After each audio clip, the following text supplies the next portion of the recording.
नमस्कार दर्शकों, आज हम चर्चा करेंगे ज्योतिष के कैंसर रोग पे कि कैंसर रोग पैदा होने की परिस्थितियां क्या होती हैं कुंडली में ज्योतिष शास्त्र में। मैं come to the point direct आपको बता देता हूं कि कैंसर देने की क्षमता सिर्फ दो परिस्थितियों में होती है। पहली परिस्थिति, जो ग्रह कुंडली में नीच का बैठा है वो कैंसर देगा। दूसरी परिस्थिति, जो षष्ठी से छठवें घर का मालिक है वो कैंसर देने में पूर्णतः सहायक होता है। सबसे खतरा इसमें जो ग्रह कुंडली में नीच का है। सपोज करो आपका बुध नीच का है और सेकंड हाउस में बैठा है, तो आपको मुंह से संबंधित कैंसर होने की प्रबल संभावना है।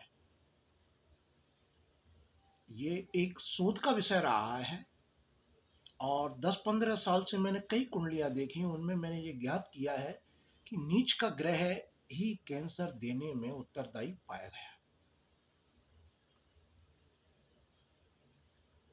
इसका संबंध इतना गहरा होता है कि सपोज करो सातवें घर का मालिक सूर्य सेकंड हाउस में बैठा है और उसके साथ पांचवें घर का ग्रह बुध बैठा है और बुध नीच का है, तो वो सूर्य तक को प्रभावित कर देता है।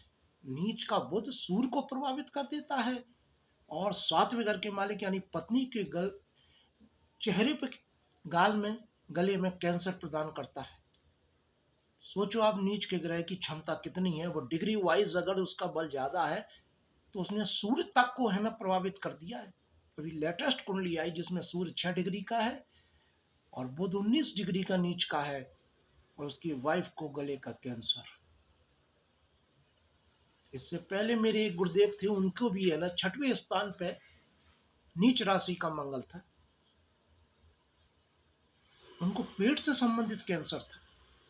ऐसे कई शोध मैंने किए हैं जिसमें यह निष्कर्ष निकलता है कि नीच का ग्रह। अब मैं कम टू द पॉइंट उपाय पे आ जाता हूं क्योंकि डिटेल जाने में कोई मजा नहीं है।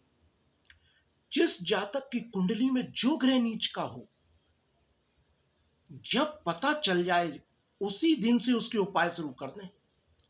उपाय का मतलब दान पुण्य, उसके इष्ट की पूजा। जैसे सपोज करो किसी का शनि नीच का है तो शनि का दान करना शुरू कर दें। सभी जानते हैं काले तिल और तेल, इमरती, शनि महाराज को तेल चढ़ाना, शिव जी की पूजा करना, मतलब कोई सा भी ग्रह नीच का हो उससे संबंधित चीजों को दान करना शुरू कर दें, सुरक्षित रहेंगे। और ये तो सर्वविदित है, सभी ज्योतिष जानते हैं कि नीच का ग्रह अच्छे फल देता ही नहीं है। किसी भी कुंडली में हो, कोई भी ग्रह हो, नीच का है तो अच्छे फल देगा ही नहीं, तो उसका दान तो करना ही करना है। बिल्कुल ज्योतिष नहीं जानते फिर भी दान तो करना ही है नीच के ग्रह का। धन्यवाद, आज के लिए इतना ही।